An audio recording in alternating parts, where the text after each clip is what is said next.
Rigidez global de la estructura.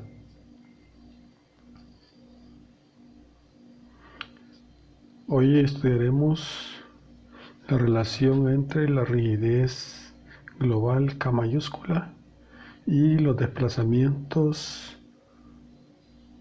absolutos delta mayúscula.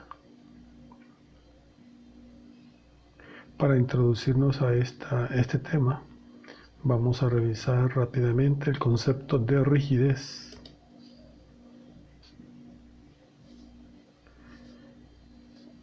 Vamos a entender que la rigidez relaciona fuerzas con desplazamientos.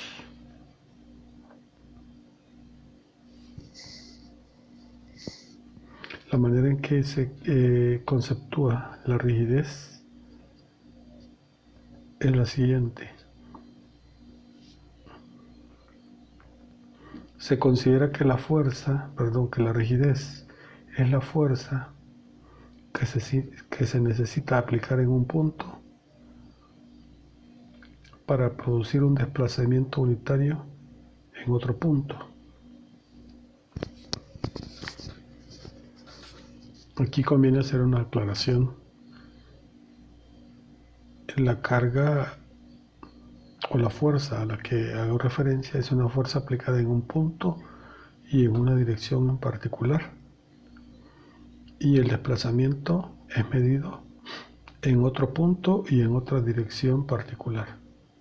Así, la rigidez puede entenderse como la fuerza que se aplica en un punto y en una dirección específica que produce un desplazamiento unitario en otro punto y en otra dirección particular. Así, los términos de rigidez local que antes estudiamos, K minúscula, en la expresión que aquí vemos, significa, aplicando la definición, K minúscula significa la fuerza F que hay que aplicar en una sección transversal de una barra, en un extremo de la barra, para producir un desplazamiento unitario en el extremo de la barra. Esto se aplica tanto a la dirección axial, a las dos cortantes, dos flectores o el torsor.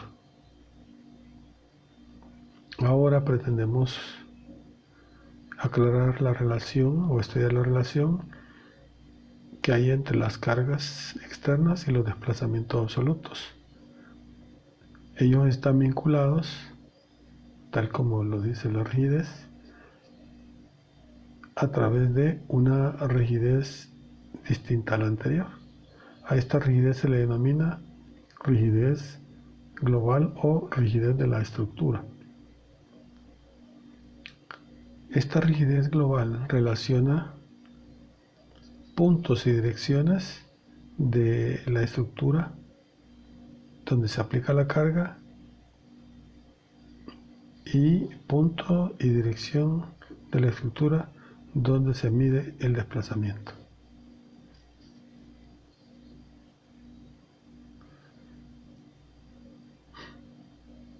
Así, la rigidez global puede vincular cargas en un nodo con desplazamiento del mismo nodo y misma dirección. Cuando esto es así, la rigidez se denomina rigidez directa. Cuando la carga externa es aplicada en un punto y dirección y el desplazamiento es medido en otro lugar o en otra dirección, la rigidez que los vincula se denomina rigidez cruzada. Para poder tener claridad a la hora de representar la matriz K o los valores K, suelen colocarse subíndices. Así vamos a ver la escritura KRS, significando que es una matriz K que vincula fuerzas en R con desplazamientos unitarios medidos en S, donde R es un lugar y dirección y S es otro lugar y otra dirección. Eventualmente R y S podrían ser iguales y así representar una rigidez directa. Si son distintos, representa una rigidez cruzada. La carga puede aplicarse en R y el desplazamiento medirse en S, pero también es posible aplicar la carga en S y medir los desplazamientos en R. Recuerde que por definición los desplazamientos para el cálculo de K se entienden que son de magnitud 1, es decir, son unitarios. Si no, el valor de K no iguala a la carga. La relación entre estas variables es la siguiente. La rigidez K RS es igual al valor de carga P aplicada en R entre el valor de desplazamiento absoluto medido en S.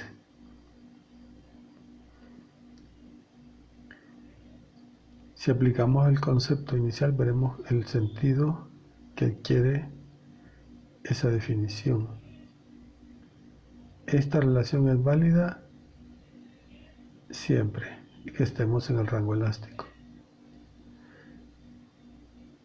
En esta expresión, si hacemos delta S igual a 1, veríamos que el valor de rigidez KRS iguala a PR, P sub R, es decir, igual a la carga. De ahí la definición. Rigidez es la carga que se aplica en un punto R para producir un desplazamiento unitario en S. En el otro sentido, o a la inversa, sería KSR sería P sub S entre delta R. De nuevo, KSR sería igual a la carga aplicada en S para producir un desplazamiento unitario en R. Véase que existen dos rigideces, KRS y KSR. Y por el teorema de Betti, que se estudia en los libros de análisis estructural, se puede llegar a comprender que las dos rigideces son idénticas. Entendiendo así la rigidez tanto directa como cruzada, hoy podemos abordar nuestro tema. El tema que tenemos ahora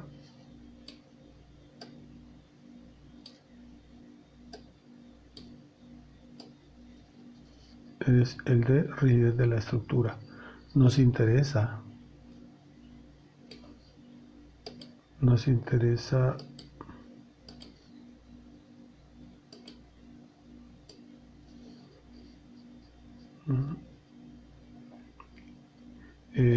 aclarar este concepto.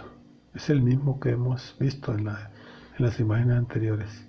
P ahora no representa un valor, sino un conjunto de valores. Son cargas externas aplicadas en nodos de la estructura. Por ejemplo, aquí en la imagen se representan 6 valores de carga P. En otro nodo podrían haber también 6 valores de carga P. Resulta que donde quiera que se mida un valor P, va a existir un delta. Si existe un P sub 1, va a estar vinculado siempre a un delta sub 1, debido a que las cargas P se aplican en los lugares donde hay grado de libertad, es decir, donde hay posibilidad de desplazarse.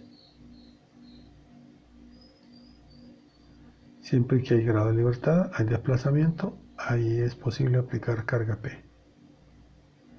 Donde no se pueda aplicar desplazamiento, por ejemplo un apoyo, el desplazamiento va a estar restringido. Y donde está restringido, la carga asociada a esa dirección no sería libre. Ahí no habría un grado de libertad, sino un grado de restricción. La carga P no se denominaría P, sino que sería una reacción. En este contexto se le sigue llamando P, pero luego haremos una distinción entre las cargas aplicadas en lugares de restricción, como en los apoyos, y las cargas aplicadas en nodos que tienen libertad de desplazarse.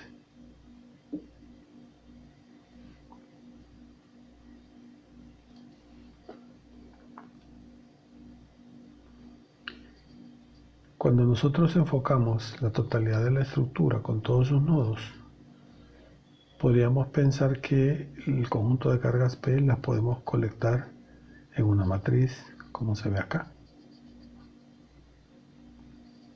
En esta matriz hemos colectado todas las cargas P en el nodo 1.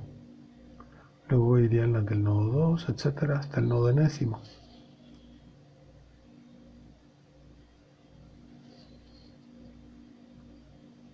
Si hacemos esta colección de cargas, también podemos establecer una colección de desplazamientos idéntica en orden a la colección de cargas P. De manera que si queremos con ellas establecer la relación matemática, sería en base a la expresión 1921.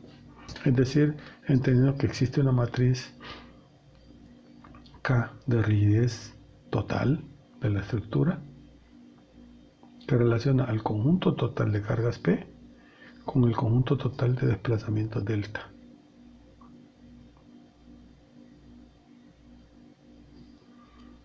Ahora tenemos más claridad en cuanto a las cargas P. Estamos hablando de la colección de todos los valores P en cada nodo. Y veas el orden. En principio, todos los del primer nodo, luego los del segundo nodo, hasta llegar al enésimo nodo. Igualmente con los desplazamientos.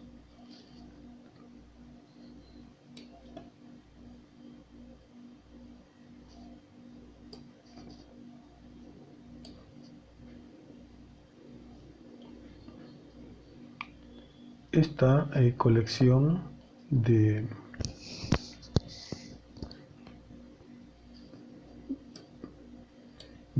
ecuaciones, hay que decir ecuaciones porque estas en realidad son ecuaciones.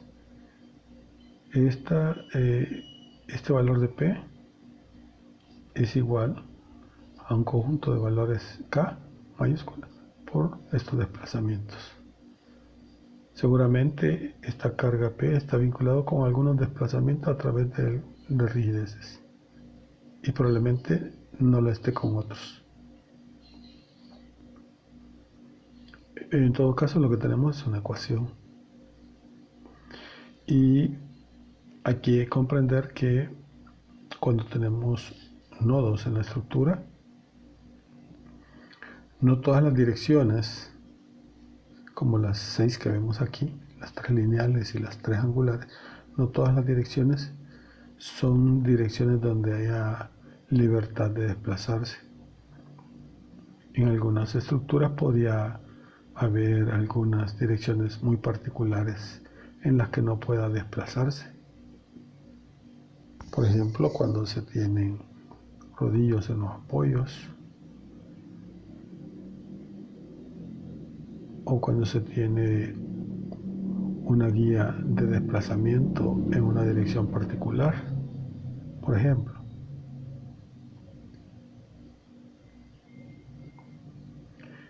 Bien, en tal caso haremos en este momento una distinción. Vamos a reconocer como valores P aquellos valores donde hay libertad de desplazarse, pero hoy los vamos a denominar de un modo particular.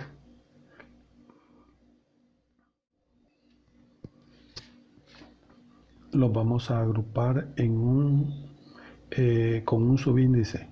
Vamos a formar un grupo denominado P con índice I mayúscula.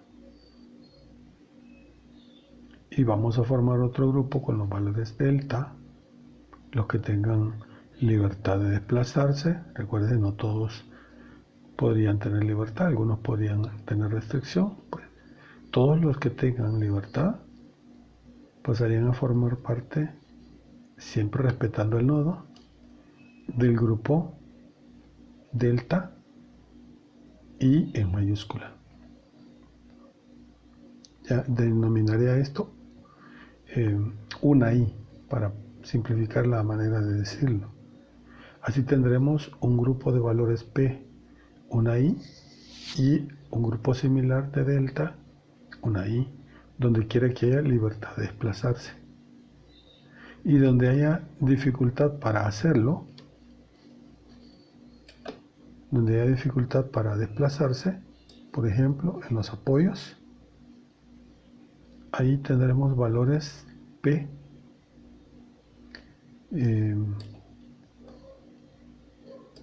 P2I y valores delta 2I.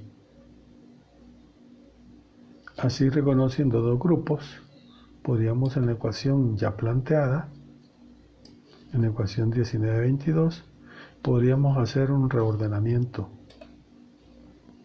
reconociendo que hay algunos grados de libertad, como los que aquí se han pintado. Esto a manera de ejemplificación abstracta, no es de ningún caso en particular. Reconocemos cuáles son grados de libertad y los restantes serían grados de restricción.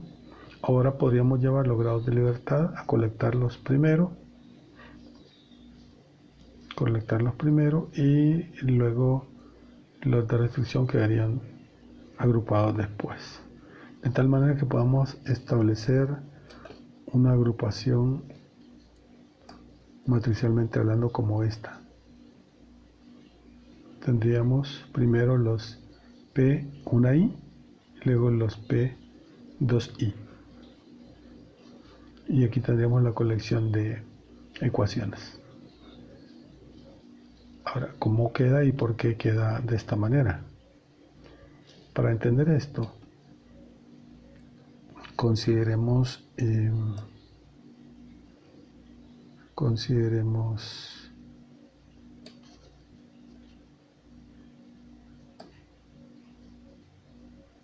lo siguiente.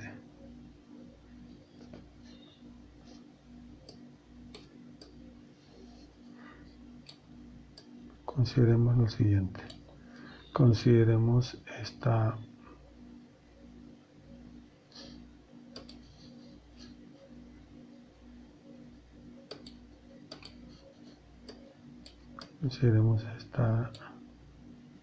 este sistema de ecuaciones. Pensemos en este sistema y veamos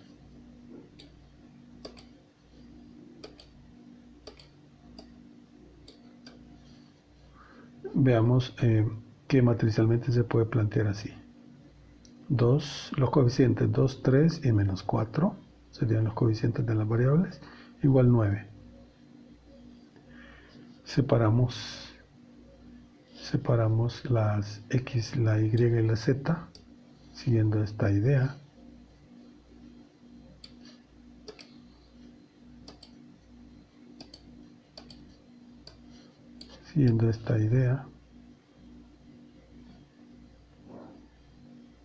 Observes, la X que estaba aquí la llevamos allá a Z, luego la traemos acá, la giramos y hacemos que coincida con esta que tenemos acá. Luego giramos las letras para que se lean bien y aparece eso. Así que matricialmente hemos escrito correctamente el sistema anterior. Si multiplicamos estas dos matrices y igualamos a esta otra, vamos a tener este sistema de ecuaciones. Así que es lo mismo lo que hemos planteado.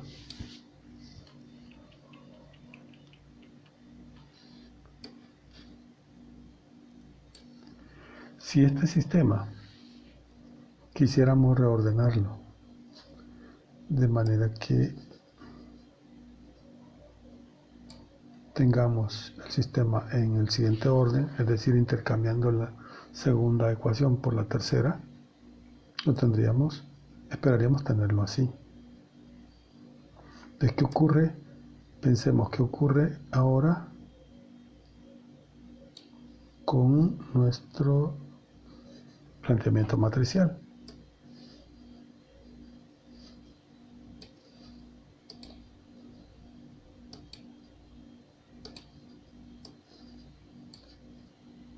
El planteamiento matricial quedaría de esta manera. Veamos, o primero observemos que los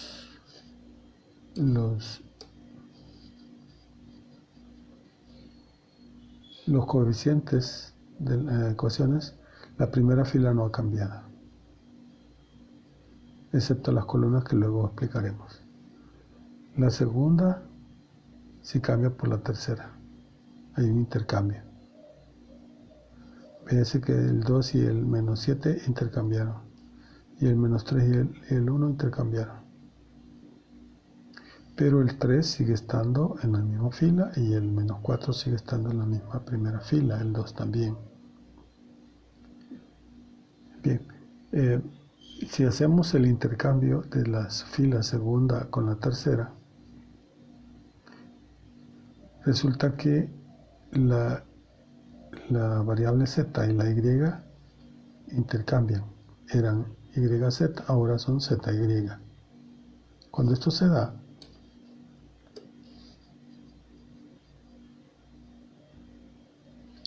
esto sería equivalente a tenerlo así. En tal caso, lo que estaría obteniendo es lo siguiente: que la x sigue multiplicando a 2 como antes lo hacía. Recordemos, la x podía multiplicar al 2, a menos 1 y a 4. Ahora sigue con 2, menos 1 y 4. Pero la y multiplicaba antes a 3, a 2 y a menos 7. Si lo dejamos en el mismo lugar, estaría multiplicando a 4, 1 y menos 3, que sería un error. Debería multiplicar a 3, a menos 7 y 2. Y z multiplicaba menos 4, menos 3 y 1. Cuando hacemos el intercambio, sigue multiplicando a menos 4, a 1 y a menos 3. De manera que, como hemos admitido el cambio en el orden de las incógnitas, debemos hacer el intercambio de las columnas. La segunda columna hay que intercambiarla con la tercera para lograr el orden apropiado. Acá también cambió el segundo valor con el tercero. Ahora, cuando tenemos este planteamiento y extraemos las ecuaciones, entenderíamos así. La primera ecuación se formaría con 2 por la x, 2 por x, eso está aquí, menos 4 por z, menos 4 por z, más 3 por y, más 3 por y, igual 9. Y esta ecuación es la misma que está aquí, 2x más 3y menos 4z igual 9. Es decir, no ha cambiado la ecuación. La segunda ecuación se plantearía como 4 por x más 1 por z menos 7 por y igual 6. Esta ecuación es la misma que la tercera ecuación que está aquí, 4x menos 7y más z igual 6. Y la última ecuación, menos 1 por x menos 3 por z más 2 por y igual 12. Esta es la ecuación. Esta ecuación es idéntica a la ecuación tercera del sistema original. Menos x a la ecuación segunda. Menos x menos 3z más 2y igual 12. Es decir, tenemos el mismo sistema de ecuaciones, solo lo único que hemos hecho es intercambiar filas y columnas. Entendiendo esto,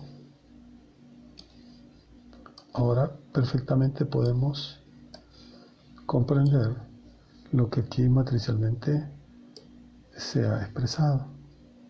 Es decir, al intercambiar algunas filas para agrupar primero las 1i, las cargas 1i, es decir, en los grados de libertad, y lograr que en la matriz delta también se dé el reordenamiento, agrupando primero los delta, los desplazamientos absolutos en los grados de libertad, y después colectando la lista de desplazamientos absolutos en los grados de restricción, tendríamos que pensar que nuestras matrices, nuestros valores de la matriz K también deben reordenarse. ¿Algún reordenamiento se da? El reordenamiento que se dé no importa en particular cómo ocurra. Es decir, en este contexto abstracto no importa cómo ocurra, algún ordenamiento se va a dar, que tiene que tener sentido y coherencia. Pero a partir de este planteamiento, a partir de esta expresión 1925, podríamos comprender que la matriz P está formada por dos submatrices. Una matriz P en los grados de libertad y otra porción de P en los grados de restricción, vinculado con desplazamientos absolutos en los grados de libertad y desplazamientos también absolutos en los grados de restricción, es decir, en las condiciones de frontera. Cuando vemos este planteamiento, comprendemos que existen 4 submatrices. Una, la del primer cuadrante, la K mayúscula 1i, 1i, que relaciona a las cargas externas en los grados de libertad con los desplazamientos absolutos en los grados de libertad. Luego existe otra submatriz K mayúscula de la estructura 1i, i, que relaciona a las cargas en los grados de libertad con los desplazamientos en los grados de restricción. Luego existe otra submatriz K mayúscula i, 1i, que relaciona las cargas en los grados de restricción, es decir, las reacciones, con los desplazamientos absolutos en los grados de libertad. Y finalmente existe una submatriz K mayúscula que relaciona, i, que relaciona a las reacciones, es decir, cargas P en los valores P en los grados de restricción, con desplazamientos absolutos medidos en los grados de restricción, es decir, en las condiciones de frontera. Al entender de esta manera las cosas, podría ahora separarse en dos ecuaciones. Al desarrollar el producto matricial, tendríamos que la primera matriz P en los grados de libertad es igual a la primera submatriz 1i, 1i por los desplazamientos en los grados de libertad, por delta i, más la submatriz K 1i, i por los desplazamientos en los grados de restricción, es decir, las condiciones de frontera. Así se forma la ecuación 1926.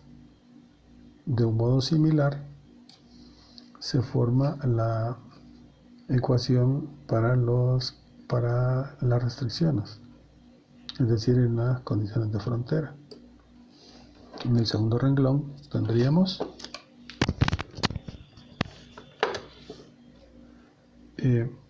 las reacciones son iguales a, es un conjunto, son iguales a la matriz K doble I, una I de la estructura por los desplazamientos absolutos en los grados de libertad, más la submatriz K de dirigidas totales doble I, por los desplazamientos en los grados de restricción, es decir, en las condiciones de frontera.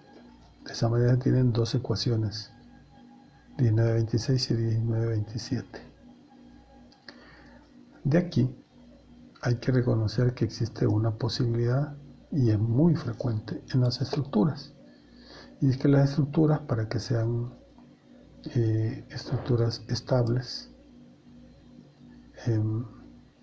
y estáticas, equilibradas, en equilibrio estático, no dinámico, se suele requerirse que los desplazamientos en las restricciones sean cero, es decir, que esté impedida de desplazarse.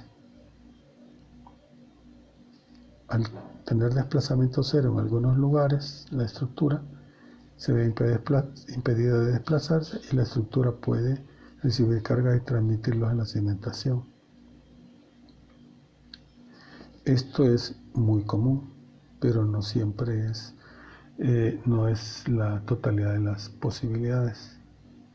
Al considerar esta situación, 1928, esto afecta a la expresión 1926, debido a que delta 2 se vuelve cero, y al volverse cero, la expresión 1926 se reduce a la siguiente. El conjunto de cargas P en los grados de libertad sería únicamente igual al primer sumando, a la matriz K, una I, por los desplazamientos en los grados de libertad. Pero esto bajo la suposición que los desplazamientos en los grados de restricción están impedidos. Una vez que hemos aceptado esto y planteado 1929, nos damos cuenta que podemos resolver utilizando 1929 del modo matricial conocido, y es que se puede premultiplicar ambos miembros por la inversa de la matriz K, una I, una I. Al premultiplicar nos quedaría la inversa de K mayúscula una I, por P en los grados de libertad. Es el miembro derecho. Y del lado izquierdo nos quedaría la inversa de K una I, por K una I, una I. Eso daría una matriz de identidad. Y la matriz de identidad por otra matriz delta I nos da delta I. Así que nos queda la expresión 1930. Delta I, es decir, desplazamientos en los grados de libertad, se pueden calcular invirtiendo la matriz K una I, una I por la matriz de cargas en los grados de libertad. Esta expresión 1930 sería útil y sería suficiente, pero esta se basa en la suposición que los desplazamientos en los grados de restricción son cero. Si eso se cumple, tenemos en 1931 la herramienta para poder hallar, en 1930 la herramienta para poder hallar los desplazamientos en los grados de libertad. Y una vez que hemos encontrado los desplazamientos en los grados de libertad, ahora es posible, con esa información y utilizando 1927, recordando que delta 2 se ha hecho cero, ahora podemos encontrar las reacciones P, doble I. Las calcularíamos como K doble i, una i por los desplazamientos en los grados de libertad que los acabamos de encontrar.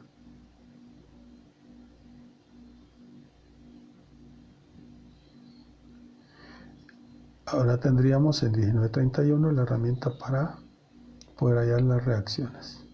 Véase, revisemos. Tenemos aquí el modo de hallar los desplazamientos en los grados de libertad y luego tenemos el instrumento para determinar las reacciones. Recuerde, bajo la suposición que los desplazamientos en los grados de restricción son cero. Existe la posibilidad que la suposición antes mencionada no se satisfaga. Y si no se satisface, es decir, si no son cero, podría darse la situación que esos desplazamientos no sean cero, pero adquieran un valor que es determinable. Es decir, un valor, por ejemplo, de asentamiento conocido. Si esto fuera así, podríamos plantear que delta i no es cero, sino que es igual a un conjunto de valores conocidos. Llamaremos a esto delta sub s. Si estos son los valores, pero delta desplazamientos en los grados de restricción y son conocidos, nuevamente podemos utilizar 1926 y sustituyendo el delta i por delta s obtendríamos 1933 a partir de 1926.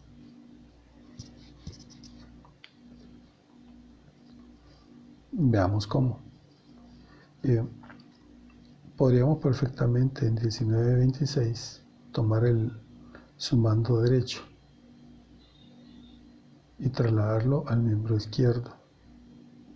Y tendríamos P en los grados de libertad menos K, 1i, 2i por delta S. Eso es lo que tenemos acá entre paréntesis. Y tendríamos ahora igual a K, 1i, 1i por delta i, que es exactamente lo que teníamos aquí en 1929, despejado. La manera de despejar delta i es la misma, pero multiplicando por la inversa de K1i. En este caso, al paréntesis habrá que premultiplicarlo por la inversa de K, 1i, 1i, para poder despejar los desplazamientos en los grados de libertad. Así, 1933 es un caso un poco más general que 1930. Si en 1933 hacemos delta S igual 0, tendríamos la expresión idéntica a 1930. De nuevo, podemos utilizar la expresión 1927, haciendo delta i igual a delta S, y podríamos evaluar. Tendríamos K i, 1i por delta i, que es conocida, más K i, por delta S, que también sería conocida. Así puede tenerse el conjunto de valores de reacciones P i, es decir, en los grados donde no hay libertad de desplazarse, donde hay control de desplazamiento. Y 1934 sería nuestra herramienta para hallar las reacciones. 1933 sería la herramienta para hallar los desplazamientos en los grados de libertad. Y de esa manera se puede visualizar que es posible hallar los valores incógnitas para la estructura cargada, cualquiera que sea el caso. Recuérdense que hemos previsto la situación de más general, con la totalidad de desplazamientos y totalidad de cargas.